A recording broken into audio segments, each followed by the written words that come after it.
If you're searching for a classic Nokia on eBay, chances are you will find interesting listings such as these.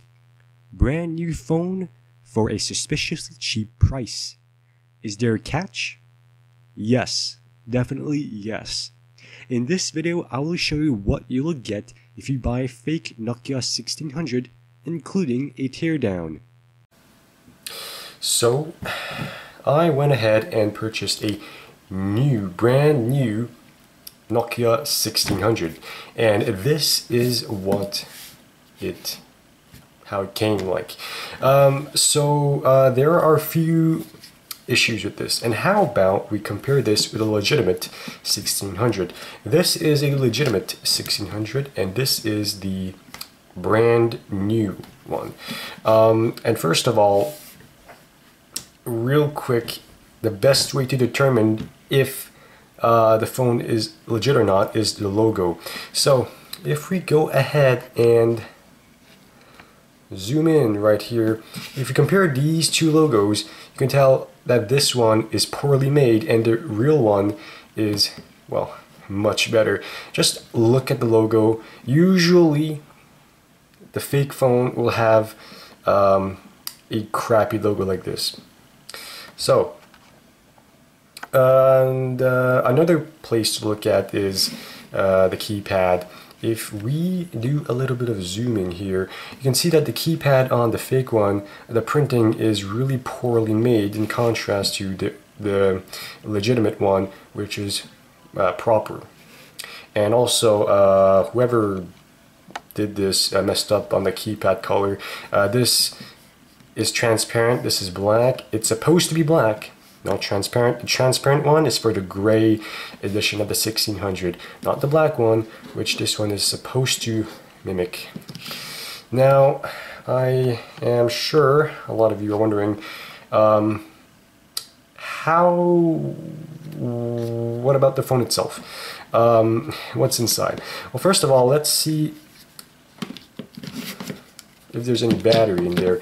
And yes, there's a battery, but I'm just going to show you before actually getting the phone. This is not a legitimate BL5C. I think we can figure that out. Here, first of all, the sticker's crooked, and second of all, look at this. It says made in Nokia. Yeah. I wish it was a country, but it is not, so yeah. So how about I bring a SIM card in this phone and we'll test it out real quick. Alright, so I just inserted a SIM card so we can actually turn it on and... Oh, there's no power. Yeah, I haven't turned it on in a while. I actually got this one actually a couple of years ago from eBay. I was wanting to make a video about it. I didn't get around, fortunately. So I'm going to take this battery. It's a BL5C. I believe it has a little bit of juice left. So I'm just going to show it to you real quick. I was going to point out the plastic. I don't know if you can make it on the camera. Probably too grainy, but the plastic's a little bit different if you look very closely. It comes in contrast to the original one. I have no clue if you can tell that. But nonetheless, let's turn it on.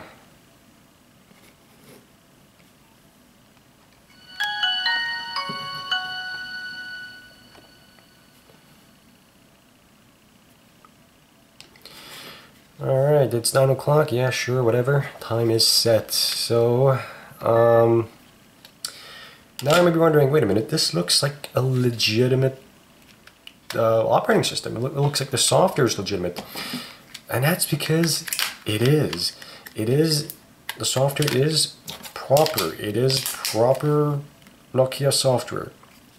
So, here's a little example.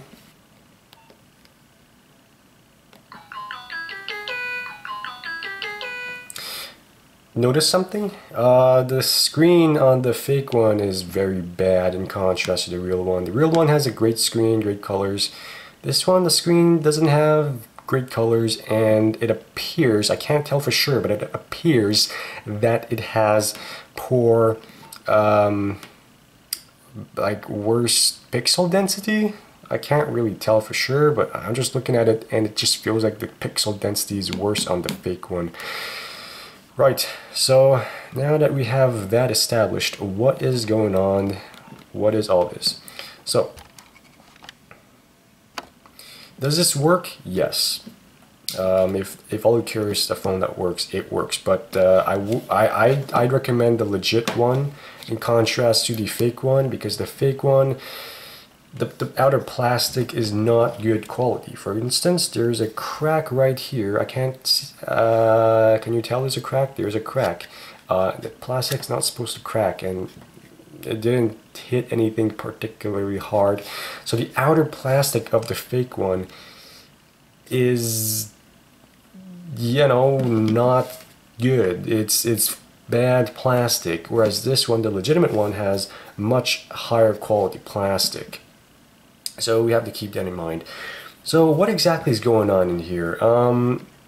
Well, if you must know, the inside of the fake phone, the motherboard itself, the circuit board, I'm not sure if you call it the motherboard, but the board in this phone is legitimate, and a bunch of other components inside is legitimate. Oops. So how about I show you that real quick. Right, so I have my fake 1600, and actually what I want to do, since inside is a legitimate 1600 board, and I have a housing for a 1600. I have a lot of 1600s actually. Look, here's one, here's another one, here's another one. A large 1600 collection, but nonetheless, you know, I kind of fixed them because I have so many 1600s. Some didn't work. I just swapped some parts out. The parts that didn't work in one pile, the parts that do work in another pile. I reassemble everything, make working phones out of piles, out of like good components, and all of the bad components, I just fit them in this phone. So this phone, completely dead. Motherboard inside is dead. And yeah, so basically the outer housing though, it looks fine. It doesn't have a battery cover. We can reuse this battery cover. And yeah, so basically what we're going to do is disassemble the fake 1600, get the motherboard out because that one's working fine, get the screen out. It's, even though the screen sucks, it's better than it's better to have a screen than no screen, because this one doesn't have a working one. And transfer the guts to this shell, and I'm gonna have a better 1600 overall. So I'm gonna go ahead and I forgot how to disassemble a 1600. It's been a while, but since I don't care too much about the housing of the fake 1600, I don't really care if I break anything. I'm just gonna use my memory here. I believe you had to undo some plastic clips on the side real quick, like this. Boom. Oh boy. Oh, there we go. There we go. So yeah, a bunch of plastic clips. Again, keypad, fake. Front housing, fake. These are all fake. I don't know how real this membrane keypad thing is. The screen's fake, that's for sure. Do I have the right screw bit? Yeah, alright, here we go, here we go.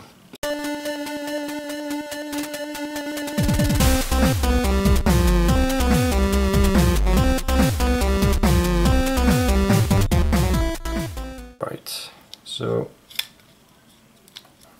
there's a connector here on the screen. There's a connector here, so all I gotta do is pop it up.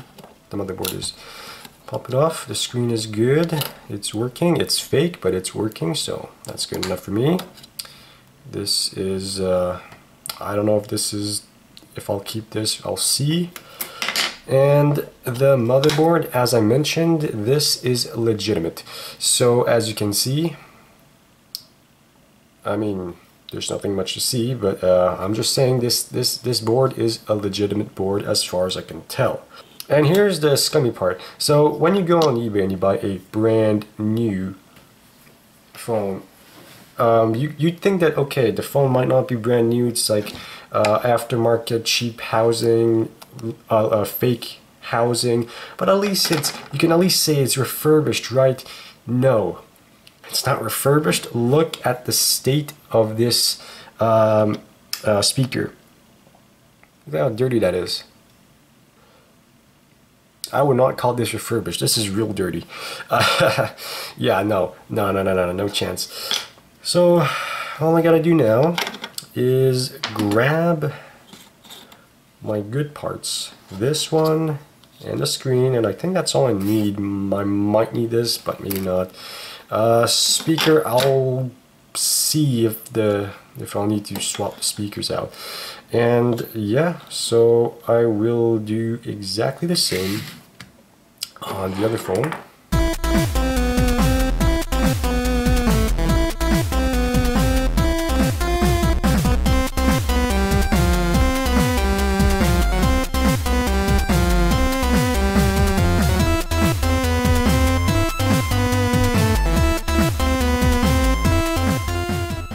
And I just want to show you, this is what a clean speaker should look like. See that? This is what was in the brand new phone. And as you can see, it is very dirty. So you can't even consider this as refurbished. It's not. All they did was put a new housing, but it's really cheap, and they didn't even bother to clean the stuff. So it's not refurbished, it's not new. I wouldn't say this is refurbished, not with this kind of speaker. I'm actually curious to see if this speaker works, so I'll leave it in here, and I will just transfer this board onto the legit housing. I don't know why I disconnected the screen. It could have been connected all this time. Make sure the holes are aligned with the pins. I will be using the screen bracket that came with the legit phone, because as you can see, there's a piece of plastic that the quote-unquote new phone does not have. Again, I wouldn't call it brand new, and I wouldn't call it refurbished. Align this, make sure that all the plastic pins are aligned, like so. And don't forget one of these. I believe this go underneath, if I'm not mistaken.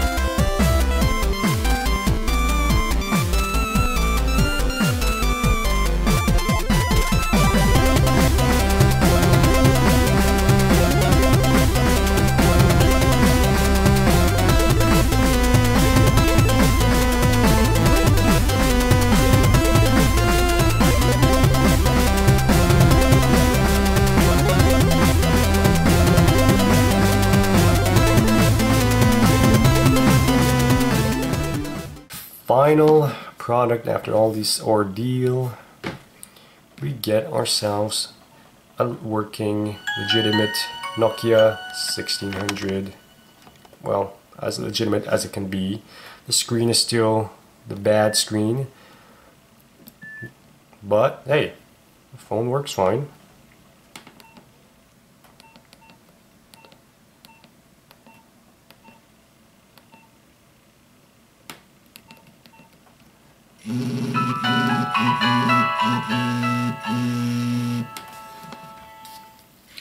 Man,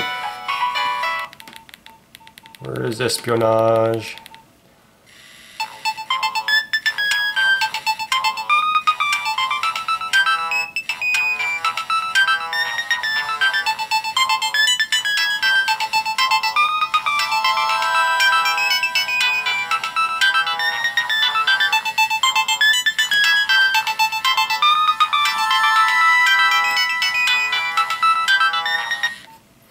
Right, well, It's a working phone.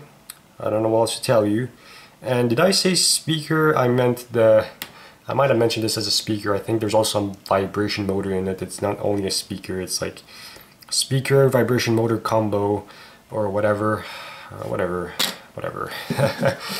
Right, so once again, just to warn you guys that you should not be buying those brand new Nokias on eBay, like the old Nokias. Like, they are still today, you can buy brand new 4G Nokias, those are whatever. But the classic Nokias, if you see them brand new, go look at the photos, go look at the logo. If the logo looks weird, yeah, go look at see if the logo looks weird. Go look for any weird discrepancies, and if they use stock photos, well, that's a red flag. However, if all you care about is the motherboard of the phone, you don't care about the external housing, I guess it's fine. But if you're looking for legitimate housing and the rest of the phone has to be as legitimate as possible, I would not really recommend those brand new phones that you can find online on eBay. And that's all I have to say. Thanks for listening. And if you know anyone who's interested in old phones for whatever reason, collection and whatnot, make sure to tell them that don't buy those brand new phones, because they might just be fake. By fake, I mean fake housing. The interior, the board inside is legitimate, but the rest of the phone is fake. So that's all I have to say. So thanks for watching. See you next time.